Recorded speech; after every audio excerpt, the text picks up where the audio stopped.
Hello everyone, my name is Jacob Snow, and today I'm here to talk to you about my research paper. My research paper was written as a brief history of board games in America. And let me tell you, researching it was a monster, because a lot of people, according to Brooks, citation below, don't really look at the history of board games. And I've come across several explanations as to why that would be, and I'm going to address each one of them. The first reason that I really discovered is that people find it to be a niche history. A history that, yeah, it's going to appeal to a couple of Joe Schmoes. Like, yeah, whatever, Monopoly, yeah, that's cute. That's pretty much a quote, actually. As history goes, people don't tend to give it much importance.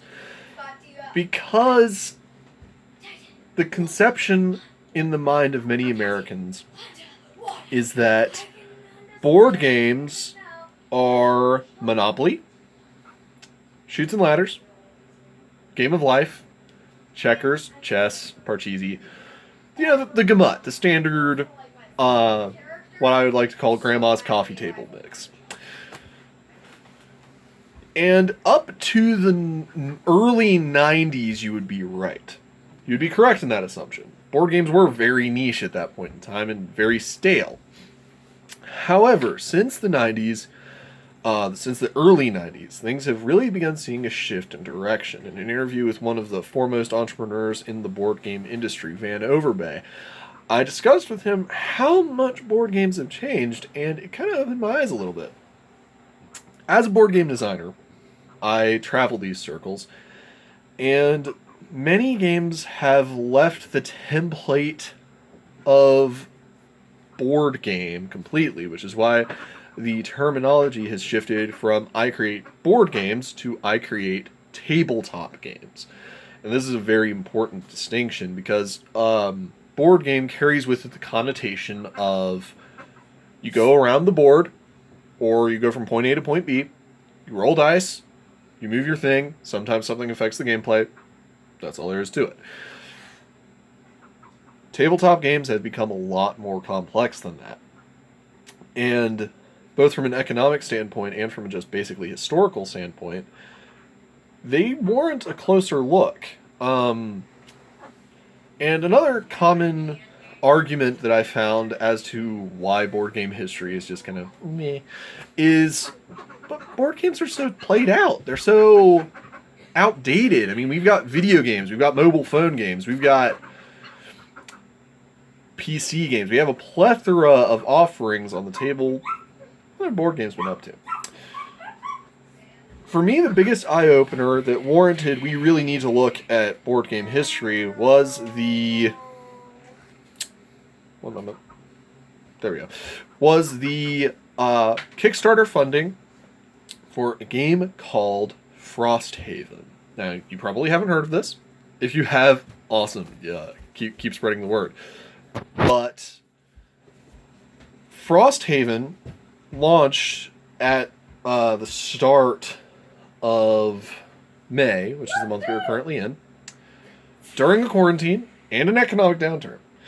And in the course of that week, pulled in over $12 million in funding from thousands of backers to see this game become a full-fledged game and see it release. Over $12 million, far in excess of what the designers intended to be funded. If that doesn't make you sit up and notice, you're looking at the wrong information. $12 million is a staggering amount of money in the tabletop game design industry, and indeed in any industry.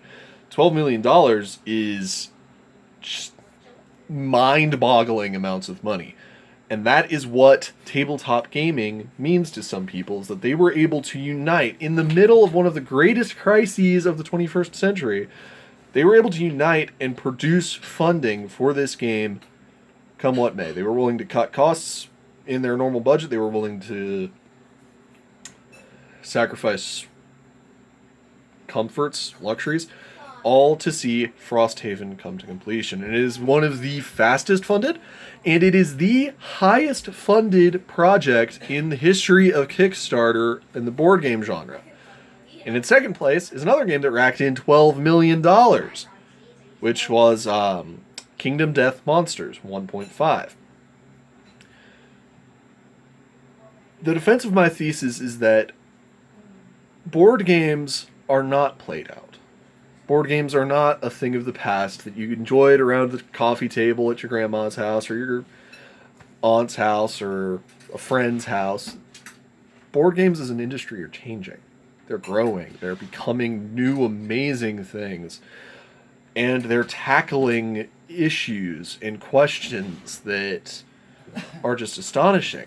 Like, they're delving into realms that even video games have had a difficult time integrating, and it's a fun experience. A great example of this, ask anyone you know that travels the tabletop games circuit and ask them to tell you about Arkham Horror, or Gloomhaven, or Mafia. Any one of these experiences are revolutionary experiences that even the video game industry and even the film industry have truly struggled to capture well. The Lovecraftian nightmares of Arkham Horror, there has not been a video game yet to do that justice. Trust me, look up the reviews on any Cthulhu-related video games that came out in the past 10 years. Firstly, you'll see that's an incredibly small list, and secondly, you'll see that most of them were not critically well received. But Arkham Horror, Gloomhaven, Mansions of Madness, all of these have horror elements, and they've racked up incredible funding and are immensely fun experiences. The history of board games deserves a closer look because, as a medium, it is beginning to bloom and grow and reach new heights that even across its entire history, we haven't seen this much change in the board game industry that we're seeing now since the printing press was invented. Okay, this is huge stuff, and this is something that warrants a deeper look, and it warrants having its story told from start to finish. Now, as I stated at the beginning of this video, this is what I didn't say this. This is what I intend to write my dissertation on.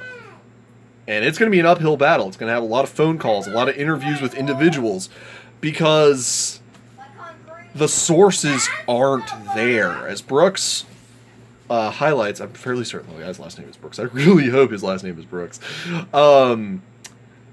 As he states, no one has really looked at the history of board games. You'll see how they're used today, and you'll see some sources, some citations about what they were like back in ancient Greece, which those are amazing sources. Those are gold mines of information. I love them deeply. But pretty much between ancient Greece and how elementary school teachers are using it and how college teachers are using it to teach difficult to grasp concepts, it's not really there. I really struggled and was ultimately unable to meet the citation and source requirement for my final paper because the information just wasn't there. And it's something that I feel should be corrected because, if for nothing else, the fact that a tabletop game was, during an economic downturn, able to rack up $12 million, it warrants a look at. I hope you all had a great time in this class. I really struggled with a lot of aspects of this class, but I enjoyed it because it gave me progress towards my dissertation, and I really enjoyed learning alongside all of y'all. And Isaac, I saw your recommendation on your reply to my first video, so this is in the horizontal filming. Hope you all have a great week. Great next courses coming up. I hope you stay safe and stay healthy. God bless.